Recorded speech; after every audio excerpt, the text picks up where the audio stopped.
Yeah, this is going to piggyback a bit on what we spoke about last week, which is responding positively. And, it's really interesting how most couples come from a place of the marriage being 50-50. And what, excuse me, we spoke about last week was really a husband being an initiator and a wife being a responder, which is really how God set it all up. A husband is to lay down his life and love his wife as Christ loved the church, and that gets overlooked so often.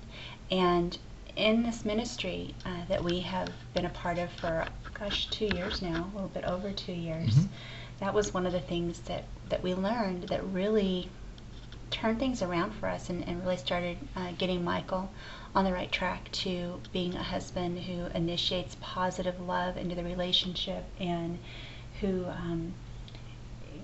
wakes up each day and thinks to himself, how can I bless Analia today? What can I do that's going to serve her in a positive way? And a lot of people, when they hear about Joel and Kathy's ministry, they often think it's really put all of the ownership on the husband to make everything better. And while there's a huge part of truth to that, there's also a role that we wives play, and that is to respond positively to our husbands as they do this and go first. And that is, number one, getting into the habit of just getting back into being a responder. I think we were just talking before we were getting this video together and thinking about, okay, what are we going to talk about? And 90%, it seems like, of most marriages, that how we used to be and what we've encountered and continue to encounter is a wife initiating and a husband responding. It's just a huge role reversal. And neither one of us, neither Michael nor I, saw examples of what it even looks like in growing up for a wife to respond positively. Now, my mom and dad divorced when I was 2, and my mother never remarried, and I'm an only child. She never really even dated all the years that I was growing up, so I never saw that interaction at all. And you never saw it either. No, most of what I saw my mom responding to was being angry and disappointed with my father, and later she had gotten divorced and remarried, and my stepfather. So she was responding. Yeah, responding out of anger, out of hurt, out of frustration, out of not being treated like a queen. And that shows up in so many ways, yelling, screaming, crying, throwing things. Kathy Davison of Joel and Kathy, in their books, Kathy will say in the intensive, she used to throw stuff at Joel. She used to throw plates at him. I know there were a couple times with Michael where I physically, I touched him in a physical way, and not in a way that a man wants to be touched physically. It was a holy touch. By his wife. It was beyond a holy touch. I actually scratched him, just got way out of hand. And so what we have found as we've been walking this out in our ministry, and what we've learned and for our own marriage, is responding positively. And my part in helping Michael stay encouraged to continue this walk with us. Now, while it's important for a wife to be a helpmeet, so that's what God created us to be, for our husbands to be a helpmeet, our response, whether it's a positive one or not, does not negate the husband's purpose, which is to love his wife as Christ loved the church. And he can't say, well, my wife's just not responding positively to me. I've been doing this for a couple of weeks or a couple of months, and she's still a wreck. Which, we hear that a lot. Michael did the same thing. He actually emailed Joel this long letter. It was like, Hannah, I've been doing all this stuff and she's not responding positively. It doesn't negate his purpose. And it will be a lot easier for him when his wife does respond positively. Oh, of course. Yeah. That's the whole idea. Husbands, and including myself, we're not to demand our wives love us. That's not love. That's manipulation. That's childishness. It's like a little child saying to his mother, mommy, give me the present. And he's not cleaning his room. Right. So, what that looks like for a husband is we go first, and the reward is, we win our wife's heart, and we win her love, we win her respect, we win her adoration, affection, all that good stuff.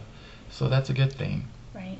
And let's just say your wife never responds positively, which is a possibility, not likely. Any godly Christ-like wife, who loves Jesus, she's going to respond positively because she already responded positively to Jesus' unconditional love. Right. So, the worst that's going to happen, husbands, you become Christ-like, and that's a good thing. And of course, don't worry about your wife responding positively. She will. Yeah. It is a risk because what we got to realize, my experience with Analia is that she was responding positively early on in our marriage and in our relationship, and basically I hurt her, so she goes on defensive, she goes into survival mode, all those hurts and pains she stuffs down deeply.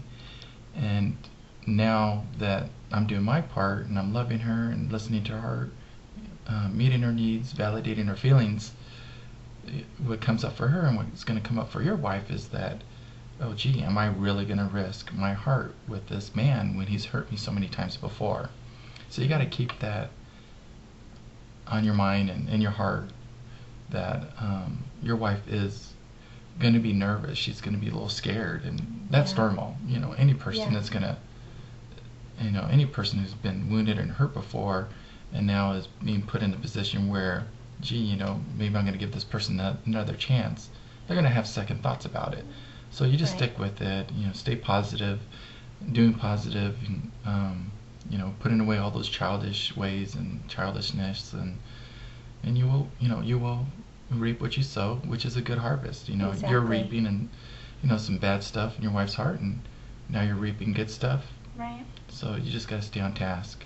And even God's words, I mean, you hear this a lot in wedding vows and ceremonies, or when I was a child I felt like a child, and now that you're a man you put away childish ways. And yet it's so often you'll ask a woman, well, how many kids do you have? And they'll say, well, I have 3, but if you count my husband, I have 4. And it's sad to say that, but it's true, because so often so many husbands do act like children. They don't get their way and they throw a tantrum or pout or give the cold shoulder or manipulate, whatever it is. So take it day by day, and what it looks like is, for a wife, in your heart, if your husband's really genuinely trying to meet your needs, listen to your heart, validate your feelings, apologize for current and past hurts, and that you're giving her permission to be your helpmeet, pointing you in the right direction, because you want to learn how to be a good husband. Obviously, if you were a good husband, you wouldn't be listening to these videos, or if you're a good husband listening to these videos, you're just learning more about how to help other couples. Right. So more than likely, you're not the ladder, you're the first guy like me. But you can get to be the ladder. Yeah. You'll get to be the ladder. I need to learn how to do this. Wives, if your husband is really doing all the above, the good things, respond positively. Respond positively by saying, gee, honey, I see you're really doing this, you're trying hard, and top it off with making love that evening. Yeah. Because you want to have him bond with you physically. And when a guy has that physical affection, that physical touch, he's thinking that he has a chance with you. Exactly. And that you're not going to burn the bridge, that you're opening up yourself in a very vulnerable, tender, physical way. And he needs that, especially if he's maturing and he's going through the process. Right, he does. Just to keep him on the right track. Yeah, he does need that. It's important, and even in that recovery process, just as much as you can, wives. I know it's going to be tricky at times, but as much as you can, just responding in a positive way to your husband when he is meeting your need, whatever that specific need is that you have. So, as we say, if we can do it, you guys can do it, and we're Thank you for listening. Yeah, we're so blessed that we're a part of your your lives this way. Definitely visit us again for next week, Testimony Tuesday. Check out our blog, and for more resources, check out our website, yourmarriagerestored.info. Thank you, be blessed, and we'll see you next week. Bye-bye. Bye.